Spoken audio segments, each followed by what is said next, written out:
So why would you be doing this of all interviews? I mean, you could do an interview with anyone. You're doing an interview with me.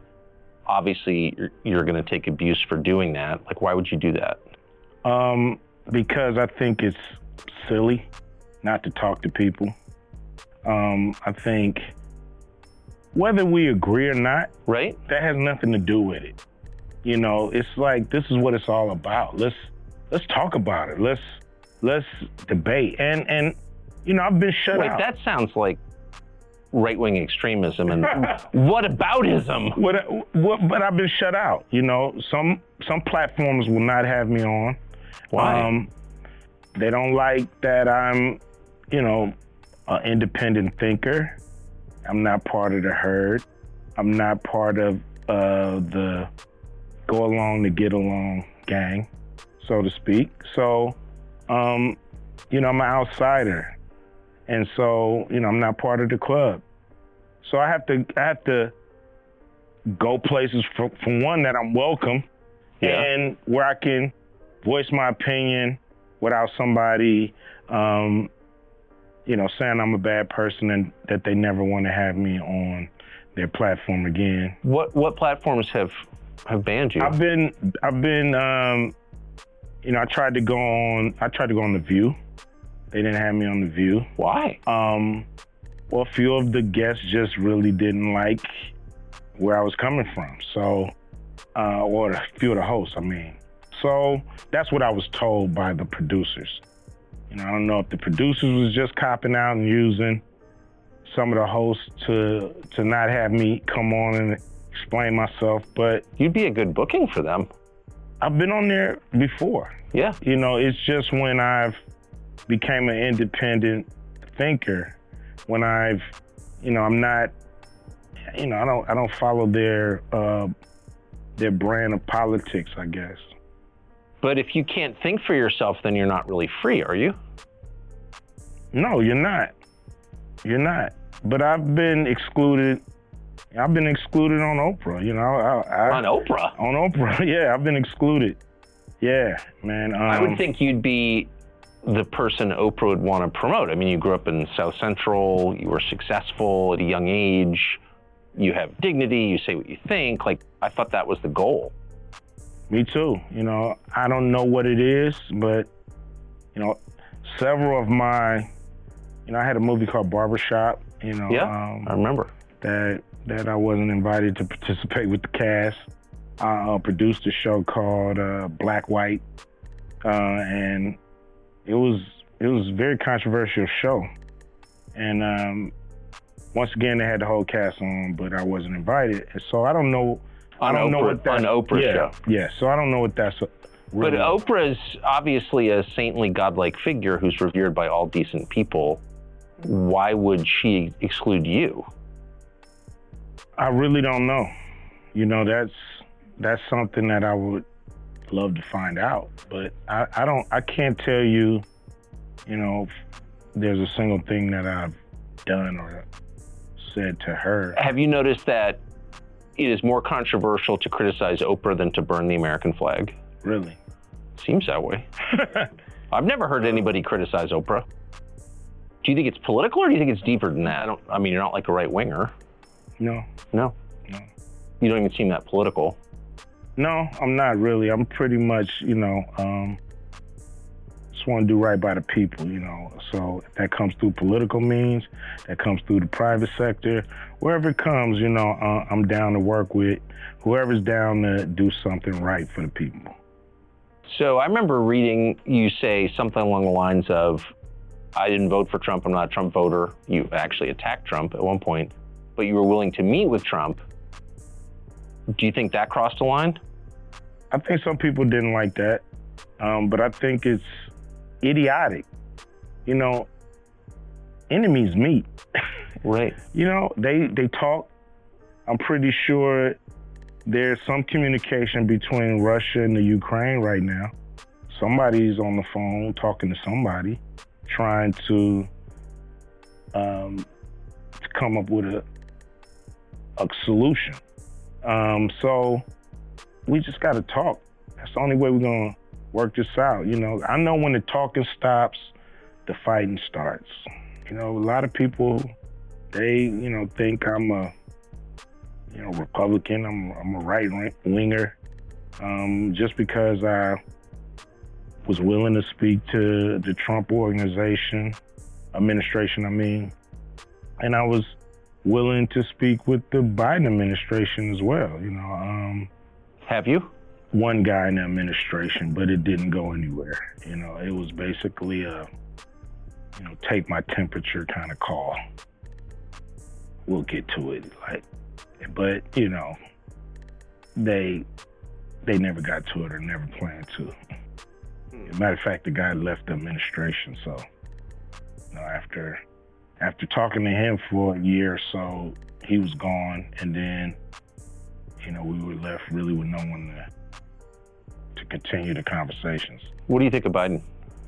I don't think he's given the people who put him in exactly what they thought they were going to get from him. But his most loyal voters, according to the polls anyway, are black voters, particularly black women. Mm-hmm. And those numbers don't seem to change. So no matter what happens or doesn't happen. So do you expect they ever will change? Whether they become independents and not vote for anybody who's not bringing it. It's like people want your vote. They have to do something to earn it. If they don't earn it, why are you going down there and pulling that lever? Because the other side hates you. That's the pitch they make. We may suck, but the other side hates you. You're supposed to dance with the person you brought. Yeah. And the person that brought you to the dance, you guys are supposed to dance together. And if that doesn't happen, you got to go find another dancing partner before the night is up and the music stops. What do you think of Kamala Harris? Obviously she's a great politician to be able to become the vice president of the country. I don't know how effective she is at her job. What's your view of the police at this point? It's the same, they, it really is, it's like looking at, what's your view of the military? They're the military. They're always gonna be the military. If I asked you this in 1946, you'd be like, they're the military. Yeah. So it's a fraternity, it's an organization that does things a certain way. And I think their philosophy sometimes is detrimental to the people they're serving, because I think cops have a win and make it home philosophy. Win whatever battles you have in the street, make it home at night. And that's actually the most important thing. And everything else, people's rights, doing things the right way, being totally fair and square all the time and not, being a little aggressive, all that comes second to win the encounter, make it home at night. And you can't really fault somebody for thinking that way as a police officer, but that's the philosophy, so everything else comes second to that. So guy might not care if he violated your rights. He's gonna win this encounter, he's gonna make it home tonight. And that's all that matters. And sometimes I think that's what we see is an organization hell-bent on winning, and not a fraternity or organization hell-bent on upholding the law and doing everything right or by the book, so to speak. Yep. Yeah. And it's just the nature of that fraternity. Maybe of organizations. Yeah, they come with a philosophy, and you can try to buck it if you want to, but more than likely they're gonna get you out the way and stay in formation. Do you think that it's harder to be a man in America now than it was when you were a kid? Yes. Saying what you feel, being yourself, is what they call toxic. We shouldn't be called toxic for our instincts and for, I was born this way. What are you talking about? You know what I mean? Like, why can't we be ourselves? We were born this way too. So there are some groups, like if I say I'm trans, then people say that's great, you were born that way, we affirm you. But if you say I'm just a dude with male instincts, you're not affirmed, you're attacked. Yeah, I mean, everybody doesn't really have to affirm you. If I wake up and say, I feel like a pigeon, and I want everybody to treat me like a pigeon. Some people may say, whatever, Q, we treat you like a pigeon.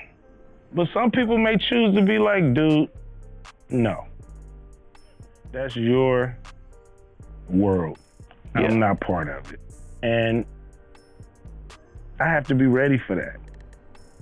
It's a big world out here. Everybody doesn't have to adhere to me. That's called narcissism, right? Yeah, it seems like it. Seems like you're trying to bend the universe to your will. And it don't work like that. We've been talking almost all day now. You haven't mentioned race a single time. We've mentioned economics, rich and poor, a number of times. Do you think that we overplay the role of racial conflict in American life? Yes. I think race, it takes up too much space. There's people that we all have in our lives who are same race that we can't stand. And there's people in our lives from other races that we get along with way better. So it's not about race. It's not about color and gender and this and that. It's about who do you connect with? Who do you vibrate with? You know what I mean? Who's on the same wavelength? Who wants to be the same kind of person? Who wants to do the right thing when you want to do the right thing? That's who you connect with. So I think a lot of people make a lot of money off of the racists fighting against each other and bickering. And they the ones who push it in our face all the time that we're separate. And does feel like there's more of that, doesn't there? Yeah, it seems like it's like you're stuck in a bad movie and you can't get out. Like you can't find the exit and it continues to play on the screen and you're just running around looking for the exit, and this bad movie continues to just haunt you day by day by day by day. That's what we're caught in. A never-ending, winless battle of race and color, and we're worried about, where you from, and, hip hop. What's great about hip hop, like it was a saying in hip hop, early hip hop. I think Rakim coined this phrase. It ain't where you from, it's where you at. And it's so true.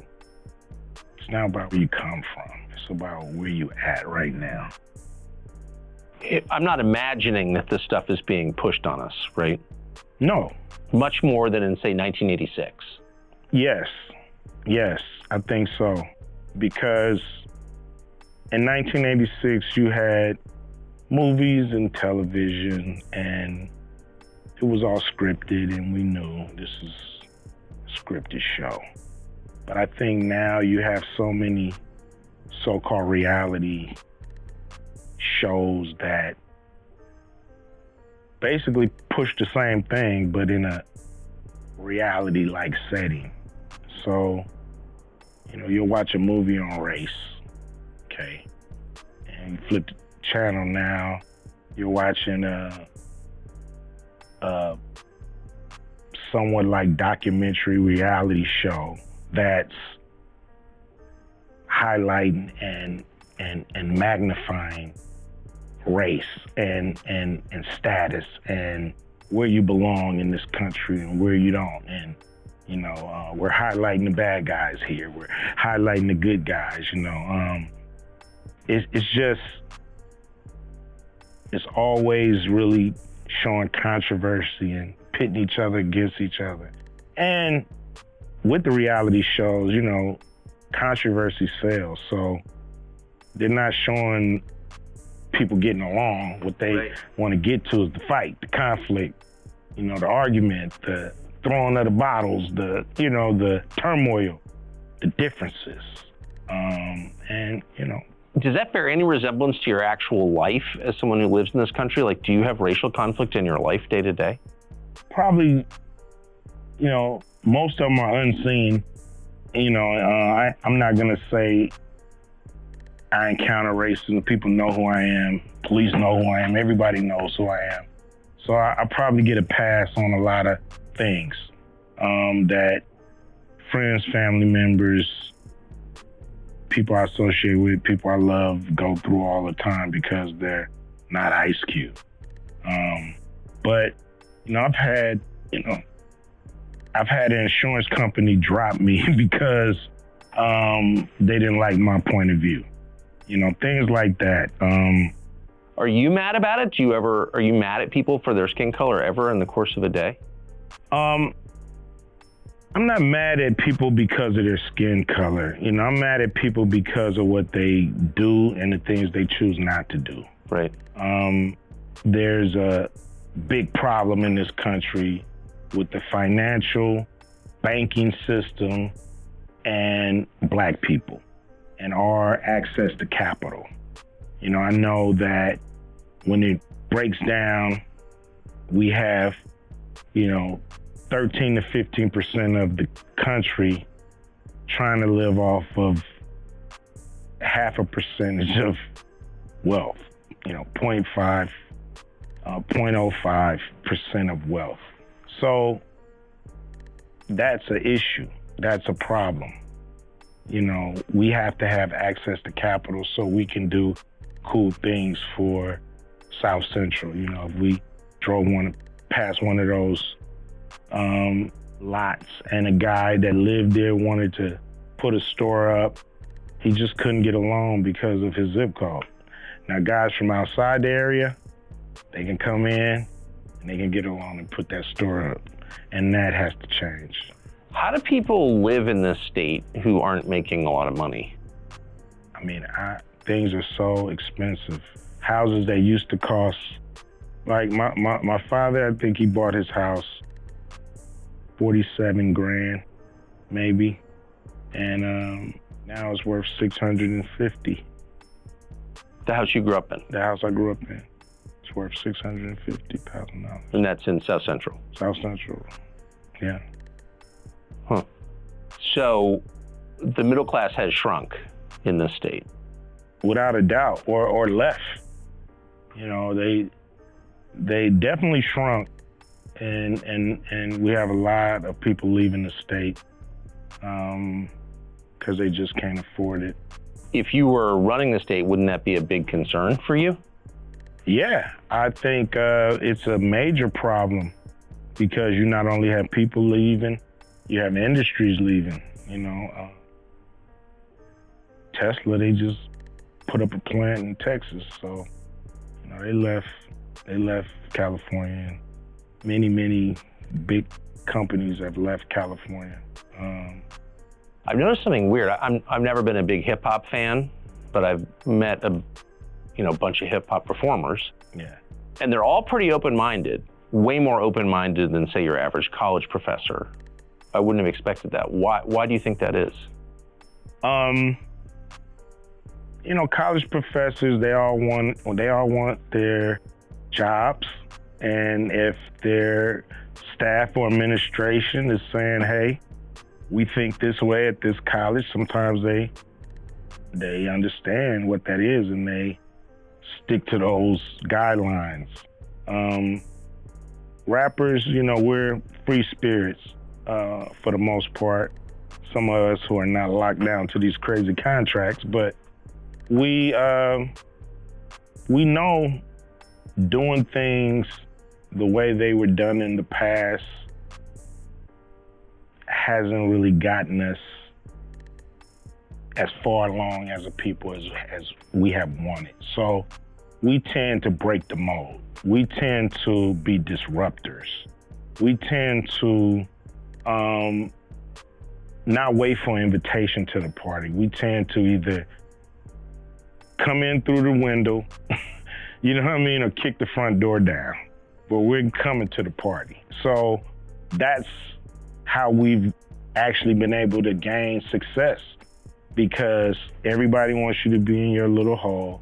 Everybody wants you to stay in your lane and all that stupid stuff. And as soon as I hear that, I'm out of my lane immediately. But you should stay in your lane, don't you think? No. If I would have stayed in my lane, I wouldn't be here. I would still be in South Central Los Angeles, you know, not following my dreams. So you're not surprised that rappers tend to be more open-minded at all? Not at all. Not at all. Because they want to go for it. They want new experiences. They want to carve their own path. And, you know, they're not going to conform. They're not going to conform because that gets you nowhere. I'm a gamble with your life.